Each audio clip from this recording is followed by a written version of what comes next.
Good morning.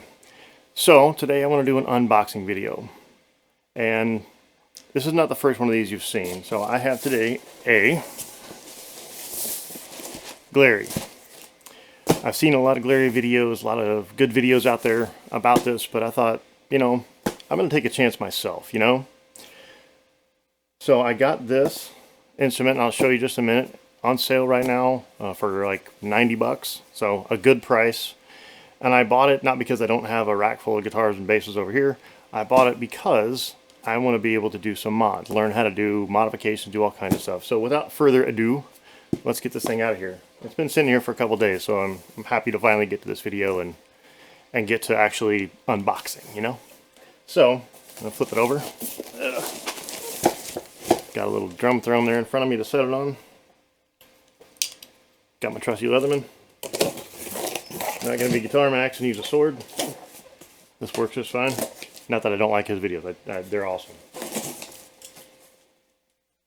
And tape. Alright.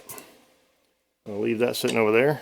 That's what keyboards are good for when you're not playing them, for setting stuff on. Here we go.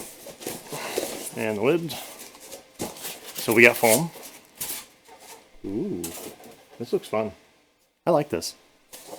So we have, looks like the nice little foam bag. Slide out of this foam bag here. I'll get to that in just a sec. See what else is in the bag. Of course you have the infamous Glarry gig bag, which is really a dust cover. There's zero padding in that. There's a pocket, but there's zero padding. There's nothing. Nothing there at all. And my cat's decided to check out the styrofoam. Yeah. On the inside of that is literally just, I wouldn't put that in my trunk, but I'll toss that aside. You get your requisite, fairly inexpensive little molded ends cord, a couple of Allen wrenches for the truss rod and for the bridge, and a pick. Probably don't need that. You get a strap. That's kind of cool. It comes with a strap. That's a nice touch. Although, let's see what kind of strap. You've got kind of pleather ends. It's plastic, stitched. Plastic buckle here, stitched on here. Plastic there. So, an inexpensive strap, but might come in handy. And let's pop that down out of the way so we can see this.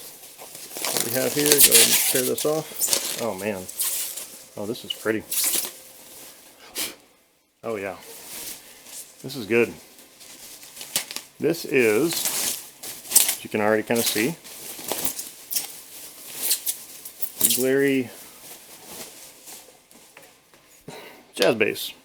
Left-handed, because I'm left-handed. So, a really nice finish. A nicer finish than I thought it would be by looking at the pictures online. It's a nice finish. It's a light bass. A lot of people talk about it. Black on the back. Fairly smooth finish on the back of the neck. That's not bad at all. And two jazz pickups, volume, tone, traditional bridge. Not a bad bridge. It's got some decent mass to it. This is a basswood body, and I believe it's a maple neck. And it looks like could be rosewood, could be roseacre, or one of those other kind of things they've replaced rosewood with on the fretboard. Really thick piece too.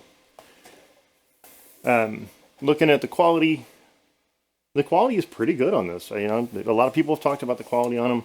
You got traditional vintage style tuners. They're good. Let's see.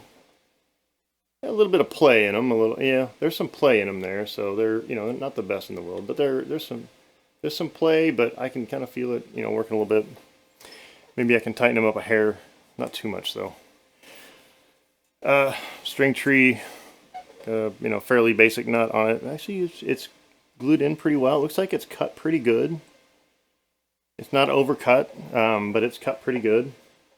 So it's a good nut. I do have some fret sprout. You can feel it. Shipped here to Missouri from California. Is it in tune? No.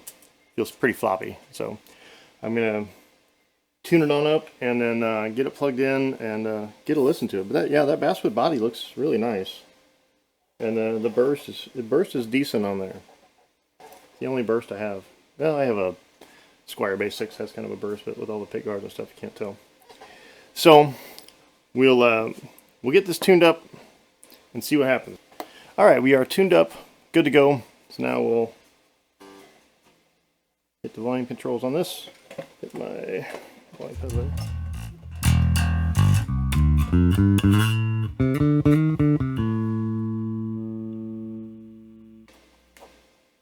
So we get everything on full. Got those kind of knurled knobs, not real vintagey looking, so I don't know, I might change those out for something.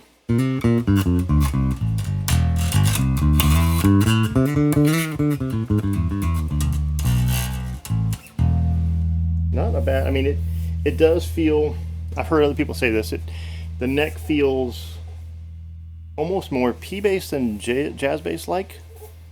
You know, it's thicker, it's a little chunkier than you normally would feel with a jazz bass, but it's not a bad neck at all. For what I'm wanting to do, I think this is going to work just great. Let's take that bridge pickup off and just use the neck pickup there and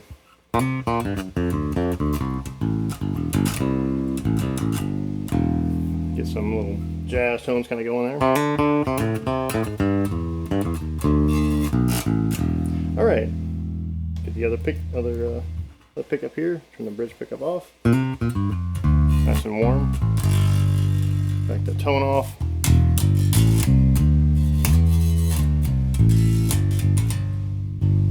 Not bad.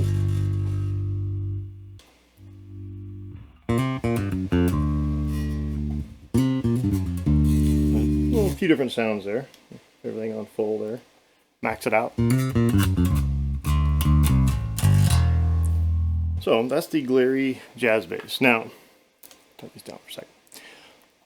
Why did I buy this bass? I mentioned earlier, I didn't buy this bass because I needed another bass. Well, okay, you'll always need more basses. I bought it because I want to modify it. I want to do something crazy with this. My first step, and I'm going to try to video as much of this as I can. My first step is going to be to take these frets out. So I'm going to defret it, fill those fret slots in, sand it nice and smooth, give it a nice polish, and maybe eventually give it a nice coating as well, you know,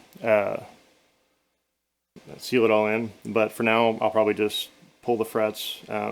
Looks like the fret slots aren't even cut that deep, so it shouldn't be that hard to do. Fill it in with some putty, sand it really smooth, and make this into a fretless. I'm going to yank this pickguard off while I've got the strings off of it, and take a look at the routing underneath, because it's not routed that much.